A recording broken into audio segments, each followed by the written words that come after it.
July 21, 1999. Huntsville, Alabama. Inside NASA's Marshall Space Flight Center, a systems engineer leans closer to his monitor, confusion sharpening into dread. Files are disappearing, whole directories blinking out in real time. The lines of code aren't just programs, they're life support systems for the International Space Station. Oxygen regulation, water recovery, temperature control. Someone is inside NASA's network, deleting the code that keeps astronauts alive in orbit. Within hours, alarms echo through the complex. By dawn, the decision is made: pull the plug. For 21 days, NASA runs critical systems offline while the ISS drifts above, supported only by backups. What no one knows yet is that the same attacker is deep inside the Pentagon's Defense Threat Reduction Agency, quietly siphoning classified emails, nuclear defense protocols, and passwords belonging to America's highest ranks. The FBI expects a foreign threat, a cell of professionals funded by hostile governments. But the truth waiting behind a suburban door in Miami shocks them all. Jonathan James was 15, pajamas, messy hair, and a half-empty glass of soda beside his keyboard. He didn't look like someone who could infiltrate two of the most secure systems on Earth. But appearances deceive. Jonathan's story began years earlier, 1989, when his father, a programmer, brought home a Gateway PC. The boy was 6. Within months, he'd explored every menu, broken every game, and started asking questions his father couldn't answer. By 8, he'd cracked his first password, his own parental controls. When caught sneaking online at 3 in the morning, he was grounded and the computer was confiscated. 2 weeks later, he retaliated. Using SQL injection, a concept far beyond his years, he broke into his middle school's grading system, changed his math grade from a C to an A, printed the result, and slid it across the dinner table. "Give me back my computer," he said, "and my grades stay perfect." His parents saw something alarming and undeniable. Their son's mind ran faster than their understanding. They returned the machine that night. Online, he became Comrade. No profile photo, no personal data, only skill. In IRC channels like Hack the Planet and 26,000, he found mentors and rivals who shaped him. He learned buffer overflows, packet sniffing, port scanning, techniques whispered about in underground forums long before they appeared in textbooks. One user, Handle Most Hate, taught him the rule: never hit the same target twice, always escalate. Jonathan kept handwritten notes in a spiral-bound notebook locked in his drawer, his private textbook of digital warfare. His first real intrusion came in February 1999, Bell South, a telecom giant. For 3 nights he mapped their systems, found an unpatched Solaris server running SendMail, and slipped inside. He didn't alter or steal data, just explored. 4 hours later, he exited, leaving one forgotten log entry: practice. But by June, curiosity turned to obsession. That night, running his homemade Linux build, Jonathan scanned a range of government IPS. One returned something strange: ns3.msfc.nasa.gov, the Marshall Space Flight Center. The server ports were open. Root password 123. He ran the scan again and again, same result. NASA, an institution that put men on the moon, had weaker defenses than his high school. Jonathan couldn't resist. Through a buffer overflow in BINDDNS, he gained user-level access. Then, exploiting a recent kernel flaw, he escalated to root on 13 interconnected systems. No alarms, no detection. Within 17 minutes, he owned NASA's internal network. He found the crown jewel, the Environmental and Life Support System, ECLSS, the software that controlled every breath astronauts took. At 11:43 p.m., he began downloading. His 56K modem squealed and sputtered as it pulled 38 megabytes of code at 5 kilobytes per second.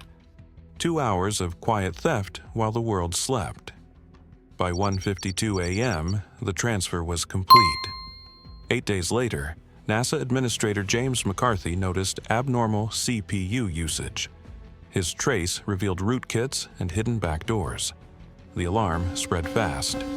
43 servers disconnected, costing NASA 3 weeks of downtime and $41,000 in repairs. Engineers combed through millions of lines of code. Above Earth, the ISS ran on emergency protocols. Back in Miami, Jonathan examined his stolen treasure. The code was chaos, deprecated functions, broken loops, lazy design. "My Linux kernel has better error handling," he posted on IRC. Another user replied, "If NASA's this weak, imagine the Pentagon." That sentence lodged in his brain. By August, he had moved on to the Defense Threat Reduction Agency. Its main router, a Cisco 7206VXR, was running outdated firmware from 1996, riddled with vulnerabilities. Using an old exploit, Jonathan gained access with a single crafted packet. Then he planted a packet sniffer that duplicated every email and credential flowing through DTRA's Virginia hub. For 4 weeks, he watched the Pentagon's arteries pulse with secrets. 3,312 emails, 1,879 passwords, 19 user accounts. He logged into Major Thomas Daniels' workstation. Reports on North Korea, Iraq, chemical defense strategies, even operation schedules for nuclear assets unfolded before him like an interactive documentary of American power. When he stumbled across memos marked TS/S, I/NOFORN//ORCON, he realized he'd crossed a line even his mentors never touched. The information wasn't history, it was live. Yet Jonathan didn't leak or sell it. He encrypted it under a folder named Pentagon Trophies. Then he made the fatal mistake, bragging. One night, he posted a redacted sentence from a classified document. The IRC channel went silent. Everyone knew Comrade had just infiltrated the Pentagon. Weeks later, DTRA analyst Rebecca Foster noticed something odd: minor data duplication in router logs. She traced the anomaly back through proxies until it formed a pattern. A siphon. Someone had mirrored their traffic for 10 weeks. The Pentagon declared Flashpoint Alpha, the highest cyber alert. Multiple agencies, Air Force OSI, NCIS, FBI, launched parallel investigations. They assumed state actors: Russia, China, Iran. Nobody imagined a teenager. But Jonathan's operational discipline slipped.